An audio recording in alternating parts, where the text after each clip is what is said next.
दोस्तों नमस्कार। आज हम लोग पढ़ेंगे टाइप्स ऑफ इकोनॉमी।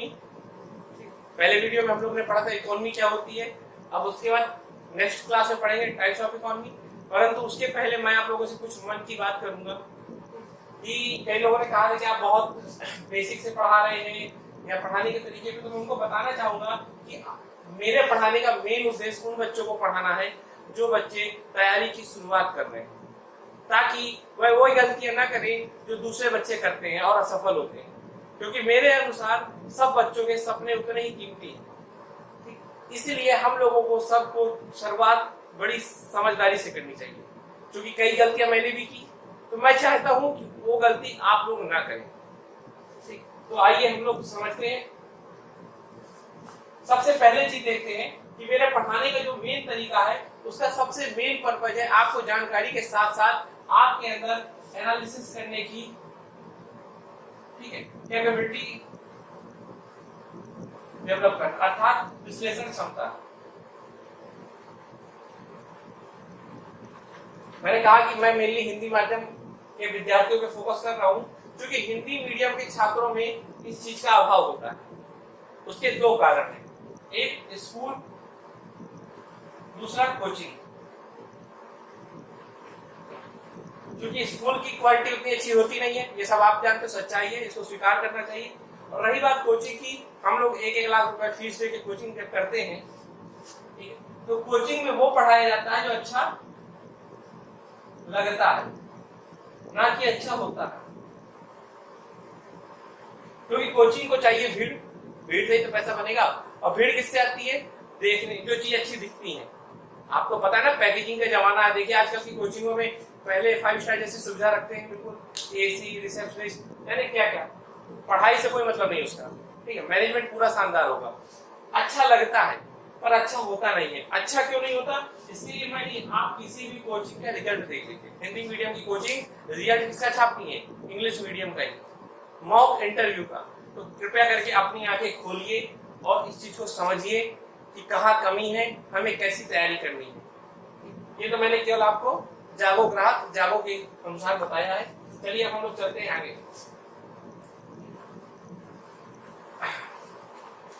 आज की यात्रा बड़ी शानदार होगी, क्योंकि आज जो मैं पढ़ाने वाला हूँ उसमें पॉलिटिकल साइंस भी आएगा, इकोनॉमी भी आएगा, फिलॉसफी भी आएगा।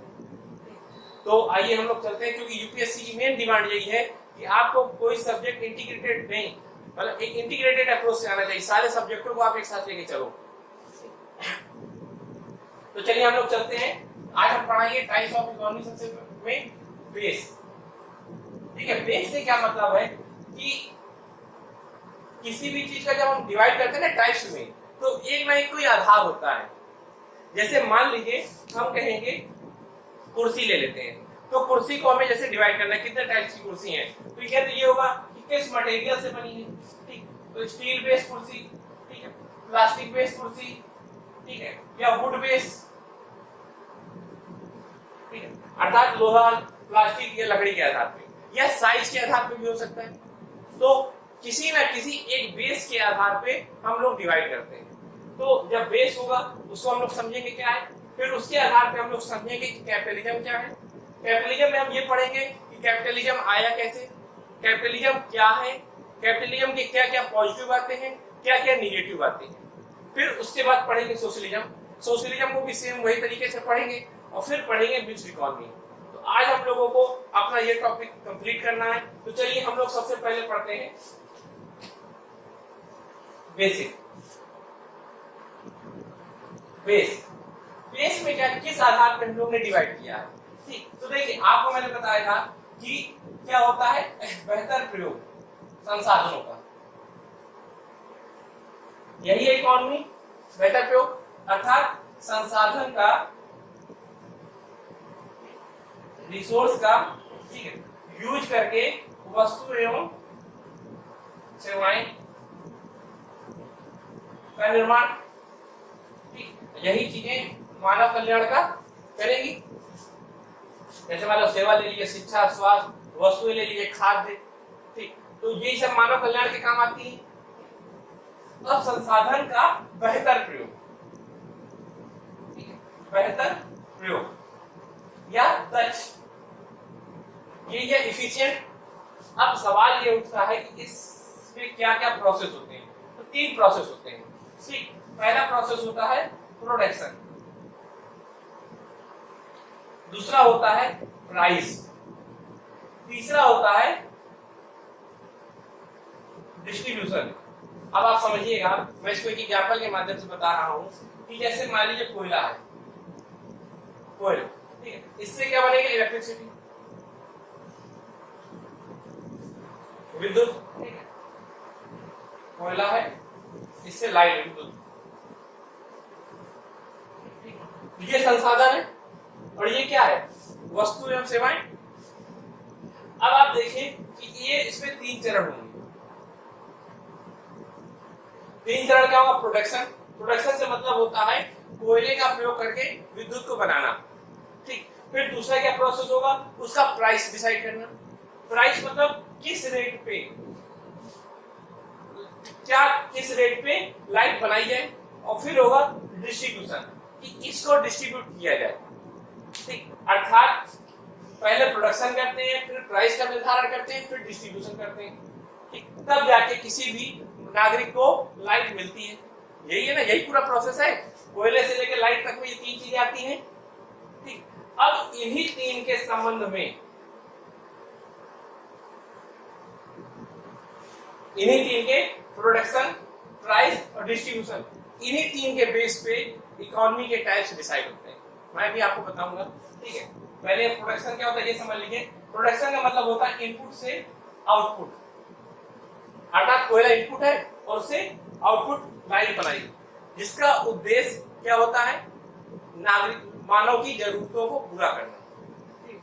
तो ये हो गया प्रोडक्शन, प्राइस, डिस्ट्रीब्यूशन। अब समझ में आना चाहिए आप लोगों को कि संसाधन का प्रयोग करके वस्तु एवं सेवाओं का निर्माण किया, उसके बीच में ये 3 चरण है। अब इन 3 चरण का निर्धारण कौन करेगा?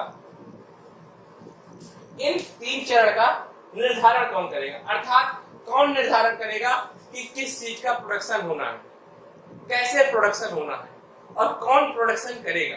साथ में यह भी निर्धारित करना है कि क्या प्राइस होगा, क्या फ्री में सब कुछ मिल जाएगा या पैसों में मिलेगा, या कुछ लोगों को फ्री में मिलेगा, कुछ लोगों को पैसों में मिलेगा। तो प्राइस, जैसे कि आप लोग देखते हो कि कई चीजें होती हैं, जैसे मान लीजिए सरकारी अस्पताल में कई लोगों का फ्री इलाज होता है, कई लोगों का नहीं होता, ठीक। वैसे ही समझिए डिस्ट्रीब्यूशन, डिस्ट्रीब्यूशन कौन करेगा? सरकार करेगी या कोई और करेगा? जैसे मान लीजिए राशन कार्ड सरकार करती है, कोरोना में वर्तमान में सरकार डिस्ट्रीब्यूट कर रही है कई चीजें, ठीक है। तो कई चीजें प्राइवेट डिस्ट्रीब्यूट करते हैं। तो कौन डिसाइड करेगा इन तीनों के मामले में? आगे देखिए,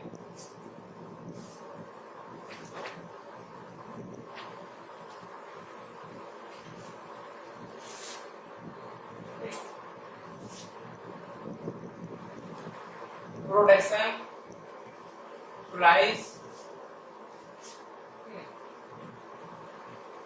डिस्ट्रीब्यूशन, 3 चीजें। यदि 3 के संबंध में समस्त निर्णय प्राइवेट फर्म ले तो उसको बोलते हैं कैपिटलिज्म, पूंजीवाद। यदि इन 3 के संबंध में समस्त निर्णय स्टेट ले, अर्थात राज्य ले, तो उसको बोलते हैं समाजवाद, समाजवादी अर्थव्यवस्था, सोशलिज्म। यदि इसके संबंध में प्राइवेट प्लस स्टेट दोनों मिलकर डिसीजन ले तो उसको बोलते हैं मिक्स्ड इकोनॉमी, ठीक, मिश्रित। ठीक है, तो अब आप समझ में आ गया इन तीनों के का निर्धारण कौन करता है, इन तीनों के संबंध में निर्णय कौन लेता है, इस आधार पे किसी भी इकोनॉमी का टाइप डिसाइड होता है। आगे चलते हैं हम लोग। अब हम लोगों को एक एक अर्थव्यवस्था को समझना होगा। तो हम लोग सबसे पहले चलते हैं कैपिटलिज्म में। तो देखिए, आप लोग अब एक यात्रा के लिए तैयारी कर लीजिए, ठीक है, इकोनॉमी की यात्रा। हम लोग समझेंगे कि कैसे क्या क्या हुआ, और पूरी एक यात्रा के तौर पे आपको समझ में आएगा कि कैसे कौन सी अर्थव्यवस्था कैसे कैसे आती गई। देखिए 1400 ईस्वी के आसपास, इसके पहले का पूरा अलग बात थी। इसके बाद क्या हुआ, लोगों की बुद्धि जाग गई, बुद्धि जाग गई। ठीक, मतलब समझिएगा, पहले के लोग, इस समय के पहले के लोग क्या करते थे, एक समय में आसपास के लोग, जो भी धर्म ग्रंथ में बात लिखी होगी उसको आंख बंद करके विश्वास कर लेते थे और अपनी इस बुद्धि का प्रयोग करते ही नहीं थे। जैसे कई लोग आजकल व्हाट्सएप की न्यूज पढ़ के तुरंत विश्वास कर लेते हैं, तो वैसे ही पहले के लोग, इस समय के पहले के लोग क्या करते थे, किसी भी चीज पे दिमाग नहीं लगाते थे और सोचते थे कि जो धर्म ग्रंथ में लिखा है उसी को मान लो। तो धर्म ग्रंथ के हिसाब से पूरी दुनिया को या अपनी समस्त गतिविधियों को संचालित कर रहे थे। मतलब अपनी गतिविधियों को कैसे, जैसे मेरी राजनीतिक गतिविधियां भी होंगी, मेरी सामाजिक होंगी, मेरी आर्थिक होंगी, भाई मैं किससे मिलता हूँ, किससे, ठीक है, पढ़ता कैसे हूँ, मैं कमाता कैसे हूँ, मैं राजनीति को लेकर कैसे एक्टिव हूँ, तो मेरी समस्त गतिविधियां पहले अगर होता तो धर्म के अनुसार संचालित हो रही थी और मैं दिमाग बिल्कुल नहीं लगा रहा था अपना। परंतु इस समय कुछ घटनाएं ऐसी हुई कि लोग एकदम से जागे। जैसे कोपरनिकस आए, कोपरनिकस ने कहा कि भाई जो धर्म में लिखा है ना कि पृथ्वी केंद्र में है और सूर्य चक्कर लगा रहा है, ऐसा नहीं है। बीच में कौन है, सन है और अर्थ चक्कर लगा रहा है।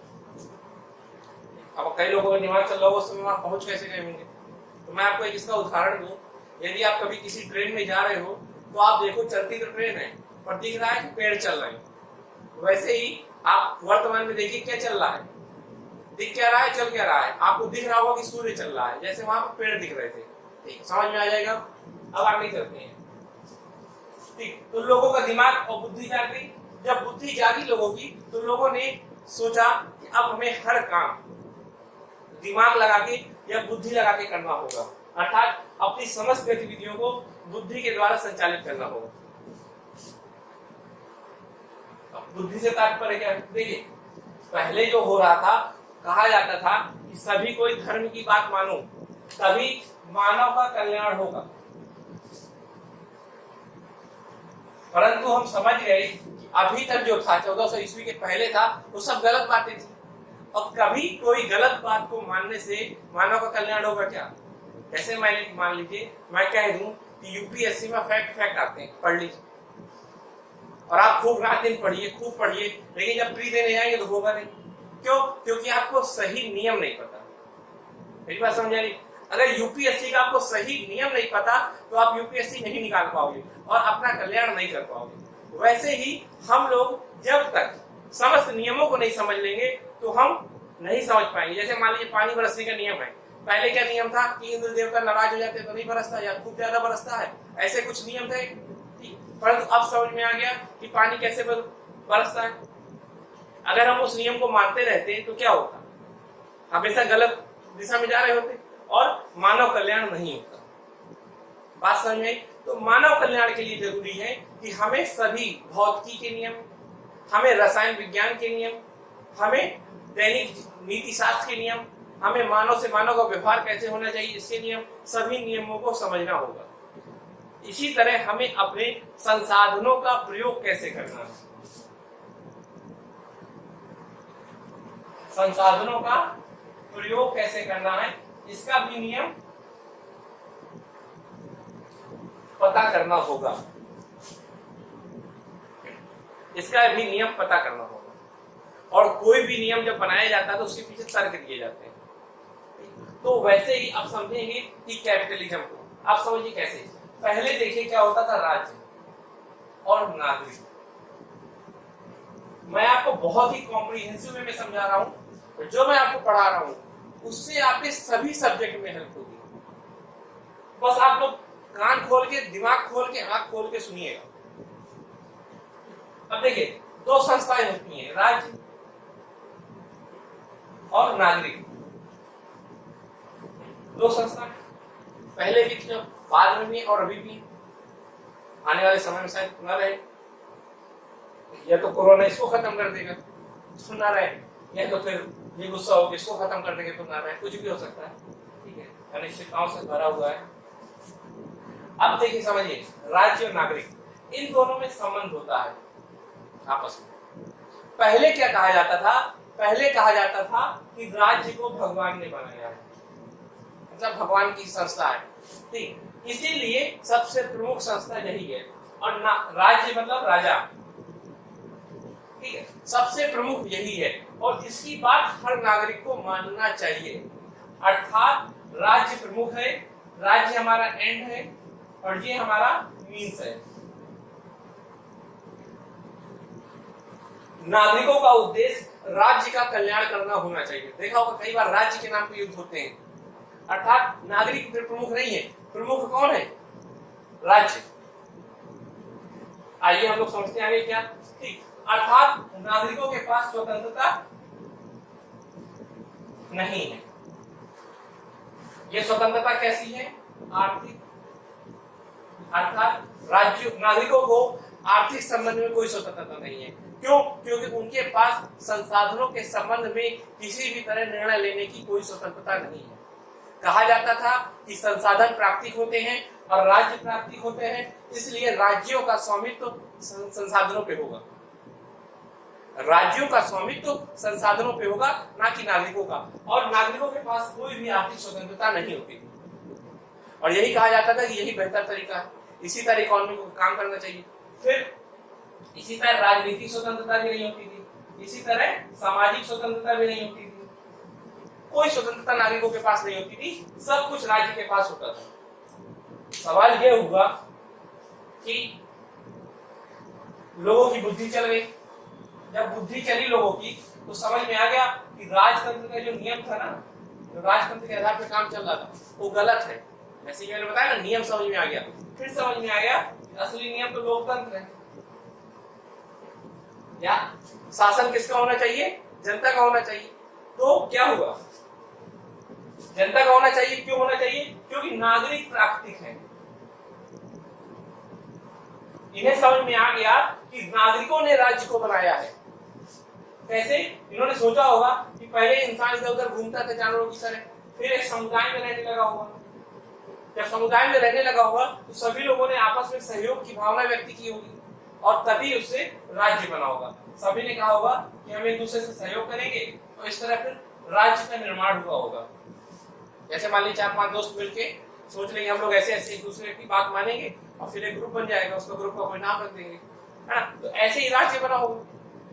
अर्थात राज्य को किसने बनाया है? नागरिकों ने। तो नागरिक प्रमुख हो गए।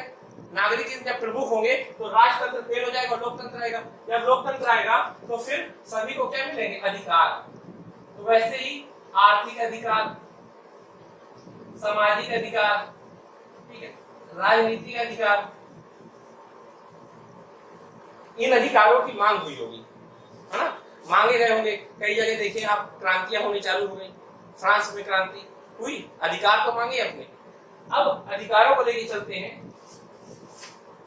तो आप लोगों को समझ में आ गया अधिकार, अर्थात लोगों को समझ में आ गया कि स्वतंत्रता होनी चाहिए। इसी समय एक वैज्ञानिक आए, एडम स्मिथ। अब एडम स्मिथ के समय में यही माहौल रहा होगा। एडम स्मिथ ने क्या कहा कि नागरिकों को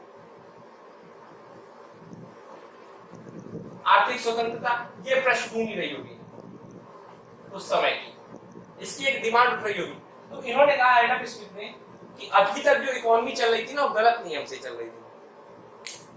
ये देखिए उस समय का माहौल था ये, और एडम स्मिथ ने आके अपनी बात इसी माहौल में की और कहा होगा उसने कि देखिए भाई, जो अभी तक आप लोग इकोनॉमी कर रहे थे ना, जिसमें सभी हक किसका था?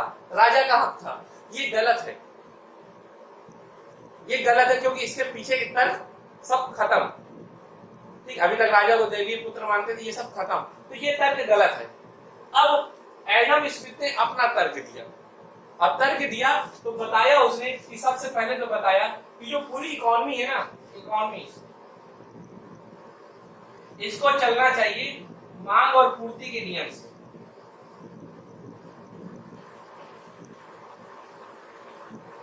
ठीक, देखिए अब नया नियम बनाया कि मांग और पूर्ति के नियम से इकोनॉमी को रन करना चाहिए। अब सवाल ये उठता है, मांग और पूर्ति, इसी को बाजार का नियम बोलते हैं।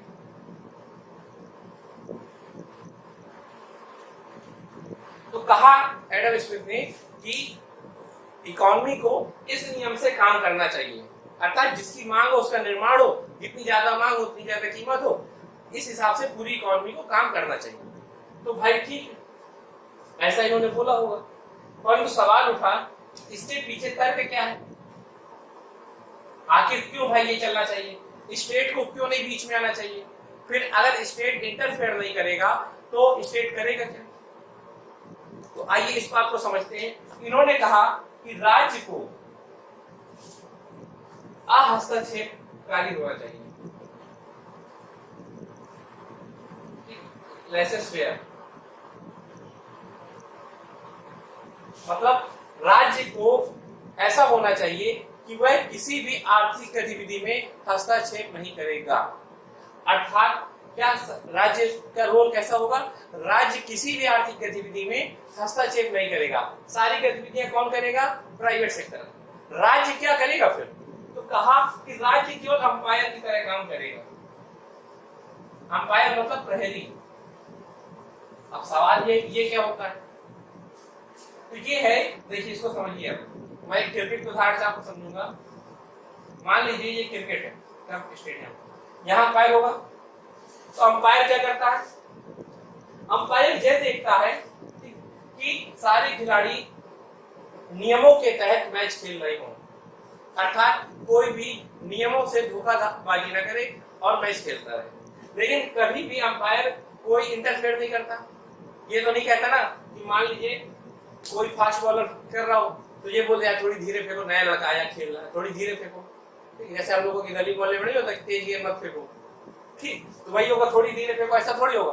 अंपायर क्या करेगा? बस ये देखेगा कि जो बॉलर फेंक रहा है वो नियमों के तहत फेंक रहा है, कोई गलत एक्शन तो नहीं है ना, लेकिन उसकी क्षमता को नहीं रोकेगा, अर्थात कोई भी एक्टिव रोल नहीं करेगा। केवल ये देखेगा कि नियम चल रहा है कि नहीं चल रहा है। तो कहा ऐसे ही राज्य को भी देखना चाहिए कि जो खिलाड़ी हैं, खिलाड़ी मतलब उद्योगपति या जितने भी जैसे अंबानी, टाटा, ये सब खिलाड़ी तो हैं इकोनॉमी के, तो ये लोग बस नियमों के तहत काम करें और इनकी नियमों के तहत काम करें, इनमें कोई इंटरफेयर नहीं करेगा। केवल खिलाड़ी क्या करें? नियमों के तहत काम करे, बस ये देखेगा। अब तर्क क्या इसके पीछे? ऐसे क्यों करेगा भाई? इससे क्या फायदा होगा? तो कहता है, देखिए एक उदाहरण बताएंगे आप। जैसे मान लीजिए इधर कोई एक खराब बैट्समैन खेल रहा है, ठीक, और खराब बैट्समैन ने खेला तो उसने जो चौका मारा या छक्का मारा वो बाउंड्री इधर चला गया, पहले गिर गया। लेकिन दूसरा जो बहुत अच्छा खिलाड़ी आया उसने मारा तो इधर चला गया, बाउंड्री बहुत दूर, ठीक। अब मान लो अंपायर क्या कहते हैं? अंपायर कहते हैं बेचारा है, छोटा है, अभी नया नया आया है, एक काम करो इसका छक्का यहीं दे दो, ठीक, इसको यहीं पर। तो ये बताइए अगली बार से क्या होगा? यह खिलाड़ी अपनी क्षमता को डेवलप करेगा? नहीं करेगा ना। ये जो नया खिलाड़ी है ये कुछ रिसर्च करेगा? नहीं करेगा। अपने अंदर कोई मेहनत करेगा? नहीं करेगा। इससे क्या होगा? क्रिकेट की क्षमता क्या होगी?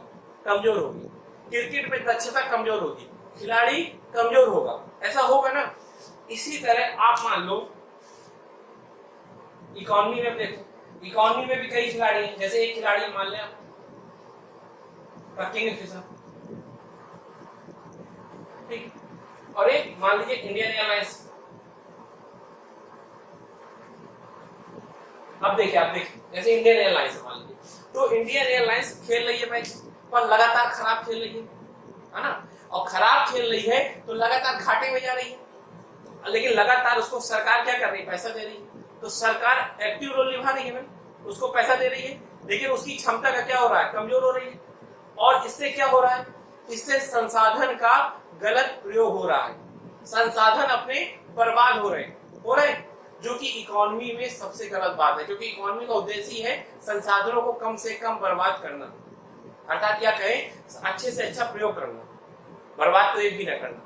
परंतु वर्तमान में देखिए जब सरकार एक्टिव रोल निभा रही है, एक्टिव मतलब सरकार आर्थिक गतिविधियों में हस्तक्षेप कर रही है, तो क्या हो रहा है? उससे किसका नुकसान हो रहा है? सबसे ज्यादा किसका? कस्टमर का नुकसान होगा, क्योंकि उसे महंगा मिलेगा, क्योंकि कंपनी अपने आप में सुधार नहीं करेगी। और जब कंपनी क्या कर रही है भाई, पैसा भी तो लोगों का ही लग रहा है ना टैक्स के माध्यम से, साथ में रिसोर्स भी बर्बाद हो रहा है। क्यों? क्योंकि सरकार उसको लगातार सहयोग कर रही है और वो अपने अंदर सुधार नहीं कर रहा। ठीक, तो ये हुआ, इसको भी हटा दीजिए। आपको समझ में आया होगा ना, जब सरकार इंटरफेयर करती है तो कैसे क्षमताएं कमजोर होती हैं और इकोनॉमी में संसाधनों का गलत प्रयोग होता है। अब मान लीजिए आप ये सोचिए कि अंपायर की तरह रोल करें, अर्थात जो बेहतर होगा वही रहेगा, जो बेहतर नहीं होगा चला जाएगा। तो देखिए जैसे अब किंग फिशर, ठीक, किंग फिशर जब तक खुद को सही कर रहे, मतलब खुद की क्षमता थी तो थी, जैसे ही क्षमता खत्म हुई, जैसे ही ये इनएफिशिएंट हुआ, जैसे ये इनएफिशिएंट हुआ तो क्या हुआ, मार्केट से बाहर हो गए। अर्थात वह खिलाड़ी जिसके अंदर क्षमता नहीं होगी तो वह खुद बाहर हो जाएगा, या तो अपनी क्षमता को डेवलप करेगा या तो बाहर हो जाएगा। तो आर्थिक गतिविधियों में केवल अच्छे अच्छे खिलाड़ी रह जाएंगे जिससे इकोनॉमी को फायदा होगा। इतना तो क्लियर हो गया आपका, वरना बाहर हो जाएंगे। अगर आप देखो तो ये डार्विन के कॉन्सेप्ट की तरह है, जो जितना बेहतर होगा वही जिएगा, जो बेहतर नहीं होगा वो निपट जाएगा। तो सब खिलाड़ी अपने आप को बेहतर करते रहेंगे, होगा। तो इस तरह इसने बताया, एडम स्मिथ ने यह तर्क दिया कि जब सारी आर्थिक गतिविधियों प्राइवेट हाथ में रहेगी और सरकार इंटरफेयर नहीं करेगी तो सब कुछ अच्छा होगा। ठीक, जैसे कि मैंने आपको बताया। और ये सब हो क्यों रहा है, अच्छा हो क्यों रहा है, क्यों? क्योंकि सब में होगी प्रतिस्पर्धा।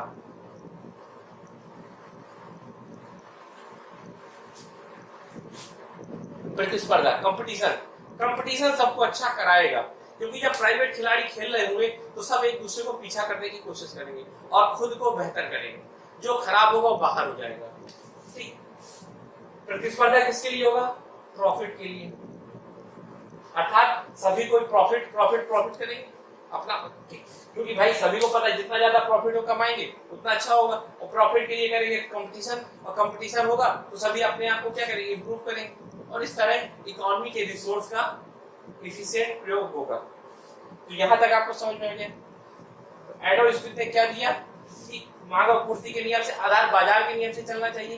तात्पर्य यह है कि बाजार के नियम से तात्पर्य यह है कि प्राइवेट सेक्टर को काम करने देना चाहिए, सरकार को केवल, राज्य को केवल उसमें अंपायर की भूमिका निभानी चाहिए। उसके पीछे का कारण बता दिया कि अगर सरकार या स्टेट उसमें एक्टिव रोल निभाएगा तो कैसे संसाधनों को बर्बादी होगी। मैंने इंडियन एयरलाइंस के उदाहरण से आपको एक बताया।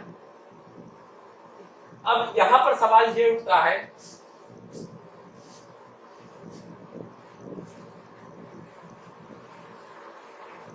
कि इससे फायदा कैसे क्या होगा, क्या ये केवल उद्योगपतियों के लिए फायदा होगा क्या? भाई इकोनॉमी तो सबके लिए, तो क्या उद्योगपति के लिए फायदा होगा क्या? जैसे मैंने आपको कहा था ना, क्लासेस में बताएंगे। तो आप ये देखिए, जब प्रतिस्पर्धा होगी, जब कंपटीशन होगा तो सब कुछ ना कुछ नया करेंगे, इनोवेशन, ताकि मार्केट में बने रहे। मैंने कहा था ना खिलाड़ी खुद को बेहतर करेगा। अब कैसे? मान लीजिए एक कार है, ये बनती है 1 लाख की, ठीक है, टाटा की कार है 1 लाख की बनती है। अब क्या होगा, इसमें 1 लाख की कार बनाने में 80,000 रुपए की लागत आती है। अब मान लीजिए इसकी क्वालिटी अच्छी है, तो अगर मान लो महिंद्रा को अपनी कार बेचनी है तो महिंद्रा कार कितने की बनाएगा? 90,000 की, तभी जाएगी, नहीं तो स्टिक और खरीदेंगे लोग। ठीक, 90,000 की कब बनाएगा? जब वो लागत रखेगा 70, प्रॉफिट तो कमाएगा ही ना। पर अगर इसकी क्वालिटी कमजोर कर देगा तो कोई नहीं खरीदेगा। तो क्वालिटी भी वैसी रहनी चाहिए, ठीक है, पर लागत कम हो जानी चाहिए, है ना। तो कॉस्ट कम हो, क्वालिटी ज्यादा ही हो, तो ये कब होगा? तब होगा जब महिंद्रा क्या करेगा, लगातार रिसर्च करेगा, है ना, कुछ दिमाग लगाएगा कि ऐसा क्या करे। मान लीजिए कोई नई चीज खोज लेगा, ठीक, कैसे इंजन या कैसे एवरेज गाड़ी का कम किया जा सकता है। इस तरह क्या होगा, मान लीजिए ये गाड़ी एवरेज दे रही हो 20 लीटर 20 किलोमीटर का, ठीक है, मतलब 1 लीटर से 20 किलोमीटर। ये क्या कर देगा, ये उसमें नई क्वालिटी डाल देगा। मान लीजिए 1 लीटर से गाड़ी 30 किलोमीटर चल जाएगी, तो सबको इसको खरीदेंगे। तो देखिए अब क्या होगा, ईंधन कम यूज होगा, है ना। तो ईंधन कम यूज होगा तो संसाधनों का क्या होगा, बचत होगी, इससे संसाधन ही बचेंगे। साथ में ये काम करने को प्रेरित होगा तो कुछ नया और खोजेगा, ठीक। तो इससे क्या होगा, देश को फायदा हो रहा, कस्टमर को फायदा हो रहा और उद्योगपति को फायदा हो रहा। इसका एक और उदाहरण देखिए, जियो।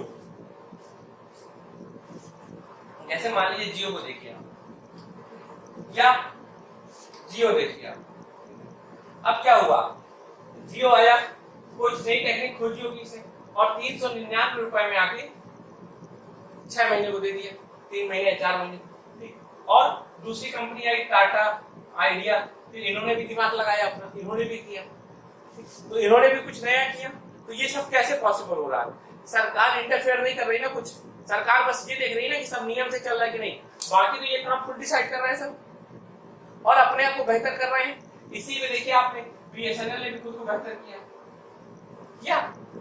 क्योंकि सरकार ने कहा कि हम कोई सहयोग नहीं करेंगे, अर्थात हम कोई एक्टिव रोल नहीं निभाएंगे, जैसे सब खिलाड़ी वैसे ही तुम भी हो, बस हम कल ये देखेंगे कि सब एक फील्ड में मैच खेल रहे हो।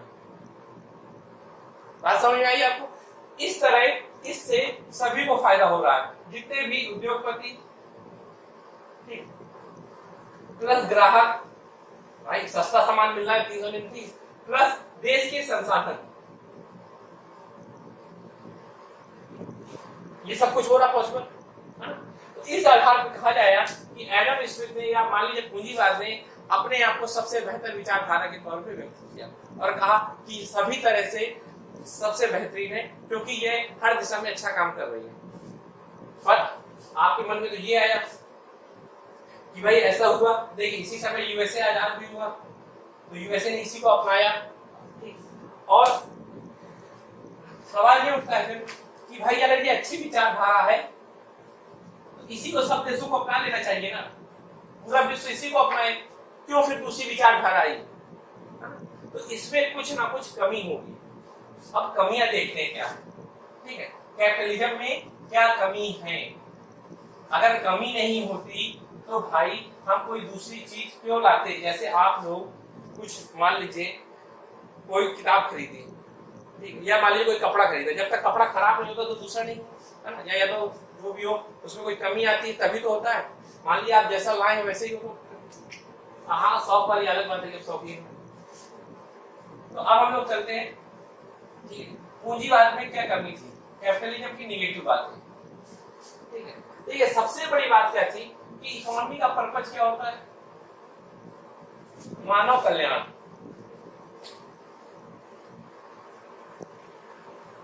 तो करना इसका नहीं, सभी सब्जेक्ट में यही पर्पस होता है। हम कुछ भी पढ़ाई कर रहे हैं तो उसका मतलब हम नहीं, हम तो एग्जाम के लिए पढ़ रहे हैं, लेकिन जो रिसर्च होती है, जो रियल में पढ़ाई हो रही है, उसका पर्पस है मानव कल्याण, ठीक है। अब इकोनॉमी में ये था मानव कल्याण, पर पूंजीवाद ने क्या किया? क्या मानव कल्याण किया? नहीं। इसने क्या किया? इसमें कई समस्याएं थी। पहली समस्या देखिए, अब कोई देश है, मान लीजिए देश में अमीर लोग हैं और गरीब लोग हैं, इस तरह है। अब संसाधन है, मान लीजिए इतने संसाधन है। अब सरकार कोई इसमें हस्तक्षेप तो नहीं कर रही, नहीं करेगी ना सरकार हस्तक्षेप, तो क्या होगा? संसाधनों पे अमीर का हक हो जाएगा, क्योंकि उनके पास पहले से पैसा था, और पैसे के पास पैसा आता है, कोई दूसरा तो बिजनेस कर ही नहीं पाएगा ना उनके सामने। भाई अब जियो के सामने कोई 4-5 लड़के को अपनी कोई टेलीकॉम नेटवर्क खोल देंगे क्या? नहीं खोल पाएंगे ना, क्योंकि जियो जितना सस्ता दे देगा उतना कोई कर नहीं पाएगा ना। तो इसका मतलब ये है कि कोई बड़ी कोचिंग है जहाँ हजारों बच्चे पढ़ते हैं, वो फीस कम कर देगा, और कोई ये नई कोचिंग खोलेगा वो बेहतर भी पढ़ा रहा होगा। जो नई कोचिंग है, मान लीजिए उदाहरण देखिए आप, जैसे मान लीजिए एक बड़ी कोचिंग है, इसके यहाँ हजारों बच्चे पढ़ते हैं, ये एक छोटी सी कोचिंग है, इसके टीचर शानदार है, सबसे बेहतरीन टीचर है, और इसमें सब बकवास टीचर है, समझिए क्या बात, ठीक। परंतु जब बच्चा एडमिशन लेने आएगा तो ये कहेगा भाई हम 1 लाख फीस देंगे, तो ये कहेगा कि आइए हमारे यहाँ हम आपको 50,000 दे दें, क्योंकि इसका पहले वक्त पैसा। और ये कोचिंग क्या करेगी? बंद हो जाएगी। और देखा अच्छे टीचर मार्केट से बाहर, इसकी कमी है, ये पूंजीवाद की कमी है, क्योंकि पैसे के पास पैसा आता है तो अमीरों के पास सारे रिसोर्स हो जाएंगे, ठीक है, और गरीबों के पास रह जाएंगे इतने रिसोर्स। तो क्या होगा? गरीबों का शोषण, अर्थात मानव कल्याण नहीं होगा। तो यही बाद में कर देंगे विद्रोह, तो राज्य ही नहीं बचेगा, ठीक है, तो खत्म राज्य और खत्म उसकी अर्थव्यवस्था। अब आगे चलते हैं, और भी कमियां हैं, ठीक है। दूसरी दूसरी कमी ये है कि इसने मानव से मानवता ही खत्म कर दी, मानवता से मानवता खत्म और उसको बना दिया मशीन। ठीक है, कोरोना वापस मानवता ले आया। ठीक है, जय हो कोरोना। अब देखिए मानवता कैसे खत्म की। मानव का क्या काम था, मानव कमाता था, मानव ठीक है, इसका काम था पैसे कमाना अपनी जरूरतों के लिए, अर्थात जो मतलब प्रॉफिट था वो केवल क्या था, उसकी जरूरतों को पूरा करने के लिए। परंतु प्रॉफिट ही प्रॉफिट के पीछे भागने लगा और मानवता को भूल गया। तो क्या मशीन की तरह काम करने लगा, रात दिन मेहनत कर रहा, अपने रिश्तेदारों से नहीं मिल रहा, अपने दोस्तों से नहीं मिल रहा, अपने घर वालों को टाइम नहीं दे रहा, ठीक, और प्रॉफिट प्रॉफिट कर रहा। ये तो फिर मशीन की तरह हो गया ना, विदाउट इमोशन। तो मशीन बन गया हो, ना कि मानवता रह गई। ये सब और भी देखिए बड़ी बड़ी कमियां बताती है तो बस। ठीक है, कैपिटलिज्म के कारण क्या हुआ, कैपिटलिज्म के कारण उपनिवेशवाद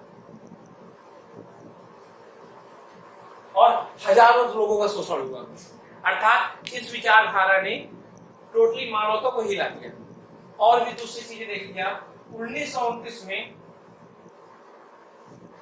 अर्थव्यवस्था का यह मॉडल फेल हो गया।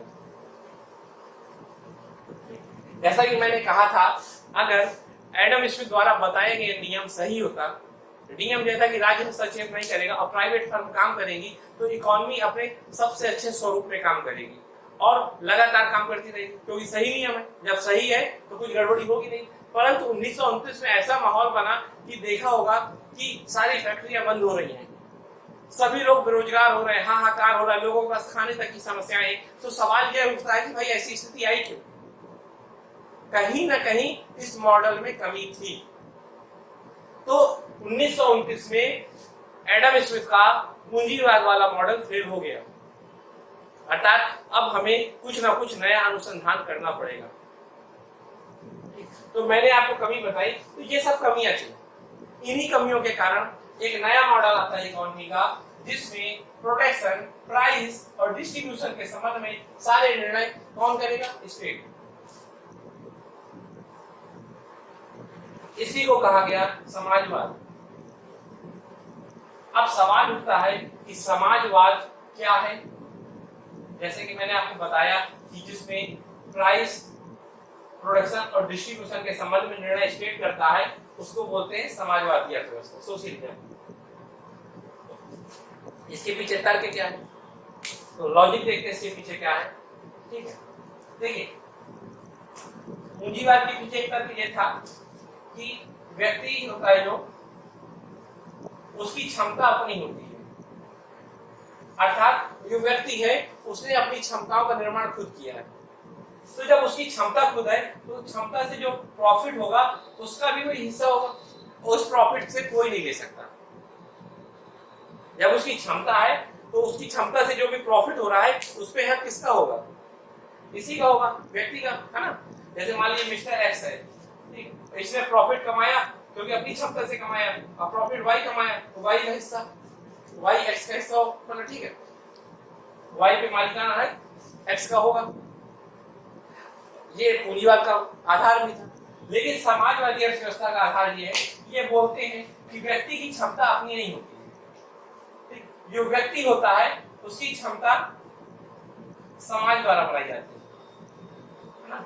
अर्थात समाज बड़ा है और व्यक्ति छोटे छोटे हैं, और समाज व्यक्ति की क्षमता बनाता है। अगर मान लो एक लड़के को पैदा करके जंगल में फेंक दे तो क्या वो इंसान बन जाएगा? वैसे ही नहीं बनेगा ना, बोलना भी नहीं आएगा उसे, मोगली बन जाएगा, है ना। तो व्यक्ति कौन बनाता है? समाज बनाता है, ऐसा इन्होंने कहा। तो जब समाज बनाता है तो क्षमता किसकी हुई? समाज की। तो सारे संसाधनों पे हक किसका होना चाहिए? सारे संसाधनों पे स्वामित्व भी समाज का होना चाहिए। संसाधन पे स्वामित्व समाज का होना चाहिए, क्योंकि समाज के नाम पे ही स्टेट है, अर्थात सारा स्वामित्व स्टेट का होना चाहिए और स्टेट ही उसको डिस्ट्रीब्यूट करेगा। तो ये सब कॉन्सेप्ट है इसके पीछे। अब सवाल ये उठता है कि इसमें अच्छाई क्या थी, मतलब इसमें पॉजिटिव बात क्या थी? तो जो पूंजीवाद में निगेटिव था, जो पूंजीवाद में कमियां थी, वो ही सब इसमें जाके अच्छाइयां बनी। अब आप उसको सब पढ़ लीजिएगा, ठीक है। मानव में मानवता, यही सब, ठीक है। सामाजिक न्याय, सभी को संसाधन बराबर मिलेंगे। लेकिन अब सवाल ये उठता है कि समाजवाद में क्या कमी थी। अगर समाजवाद सही होता तो फिर तो कोई और दूसरी अर्थव्यवस्था का मॉडल आता ही नहीं, परंतु कमी यह थी कि समाजवाद में कार्य करने की प्रेरणा ही नहीं थी। मान लीजिए एक बस है, ये है गवर्नमेंट बस, परिवहन। अब भाई इसको ड्राइवर चला रहा है, जब इसको चला रहा है तो खूब तेज भगाएगा, उबड़ खाबड़ भगाएगा, बस टूट जाए, क्या मतलब, सरकार का पैसा। कोई बैठ रहा है नहीं, मतलब रोक ही नहीं रहा। क्यों? इससे क्या हो रहा है, कस्टमर को नुकसान हो रहा है, उसको सुविधाएं नहीं मिल रही, गुणवत्तापूर्ण वस्तुएं एवं सेवाएं नहीं मिल रही, है ना। तो जब गुणवत्तापूर्ण वस्तुएं सेवाएं नहीं मिल रही तो क्या इकोनॉमी अच्छी नहीं है? साथ ही संसाधनों का गलत प्रयोग हो रहा है। आप देखिए कि कोरोना है, अब सरकारी जितने टीचर थे गवर्नमेंट, वो घर में आराम से बैठे हैं, कोई मतलब नहीं। लेकिन जितने प्राइवेट वाले थे वो कहाँ आ गए, ऑनलाइन आ गए, जो कंपटीशन है और उनको काम करने की प्रेरणा है प्रतिस्पर्धा के कारण। परंतु सरकारी वाले कोई प्रेरणा नहीं, आराम से सो रहे हैं, उनको तो ये कि चलने दो। तो वैसे जैसे आपको परिवहन, एक प्राइवेट बस होती तो हर आदमी के लिए रुकती, आराम से चलती, कस्टमर का भी केयर करती, अपनी गाड़ी की भी केयर करती और ज्यादा से ज्यादा बस चलती। इससे क्या हो रहा है, संसाधनों का बेहतर प्रयोग। चूंकि समाजवाद में कार्य करने की प्रेरणा नहीं होती, इस कारण समाजवाद आर्थिक संसाधनों का दक्ष उपयोग नहीं करने को प्रेरित करता है। अर्थात समाजवाद में आर्थिक संसाधनों का दक्ष उपयोग नहीं होता। अभी इसके बारे में तब हम और पढ़ेंगे, भारतीय अर्थव्यवस्था पढ़ेंगे, तो भारतीय अर्थव्यवस्था के जब इतिहास पढ़ेंगे तो इसी कमियों को और स्पष्ट समझेंगे। आपको इसमें कई अभी पॉलिटिकल कमियां भी दिखेंगी, कई इकोनॉमिक कमियां दिखेंगी, वो हम लोग आगे पढ़ेंगे नेक्स्ट वीडियो में। अब इन दोनों में जैसे यहाँ से आप समझ में आ गया आपको समाजवाद में अच्छाई क्या थी, कमी क्या थी। अब सवाल उठा कि फिर मिक्स इकोनॉमी क्या है। जब कैपिटलिज्म में माइनस और प्लस था और सोशलिज्म में प्लस और माइनस था, तो क्यों ना हम इन दोनों को ले लें, ठीक, और इसको बाहर कर दें। तो इसी को कहा गया मिक्स्ड इकोनॉमी, अर्थात ऐसी इकोनॉमी जिसमें कुछ लक्षण पूंजीवादी अर्थव्यवस्था के थे, कुछ लक्षण समाजवादी अर्थव्यवस्था के थे, क्योंकि पहले की दोनों अर्थव्यवस्थाएं कहीं ना कहीं फेल हो गई। इस कारण इन दोनों को इसमें लक्षण दिखे। मिक्स्ड इकोनॉमी के बारे में और सोशियोलॉजी की कमी के बारे में हम अपने नेक्स्ट वीडियो में और अच्छे से पढ़ेंगे, जब भारतीय अर्थव्यवस्था के इतिहास को समझेंगे। अगर आपको कोई सवाल पूछना हो तो आप मुझसे कमेंट कर सकते हैं। इसके संबंध में पीडीएफ मैं अपने टेलीग्राम चैनल पे अपलोड कर दूंगा और आपको फिर कहूंगा जितना मैंने पढ़ाया ना, इधर उधर मत भागिए, अभी 10 मिनट सोचिएगा। पढ़ाई के लिए थोड़ी अपने दिमाग को शांत रखिए, अभी सोचिएगा, वरना भूल जाएगा। धन्यवाद।